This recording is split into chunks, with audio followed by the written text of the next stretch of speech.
সমুদ্রতটে 50 কুইন্টাল দৈত্যাকার হাঙ্গর। পর্যটক স্থানীয়দের ভিড়। ওড়িশার বালেশ্বর জেলার ভোগরাই ব্লকের তালসারি সমুদ্রতটে বুধবার গভীর রাতে উঠে এল এক বিশাল হাঙ্গর।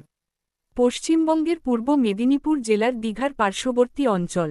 প্রায় 30 ফুট লম্বা ও 50 কুইন্টালের বেশি ওজনের মৃত হাঙ্গরটি জালে আটকে পড়ে বলে জানিয়েছেন মৎস্যজীবীরা।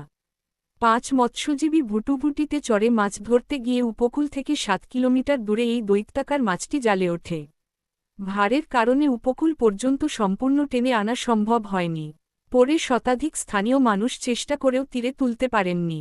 পরে জোয়ার আসার পর ট্রেনে তোলা সম্ভব হয়। তারপরই দৈত্যাকার হাঙ্গর দেখে সকলে হতবাক।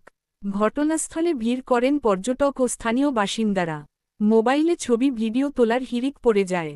বন দফতরের আধিকারিকরা পৌঁছে মাছটির প্রাথমিক পরীক্ষা ও জাত নির্ধারণের কাজ শুরু করেছেন। তবে প্রাথমিকভাবে বিরল প্রজাতির বলে মনে করছে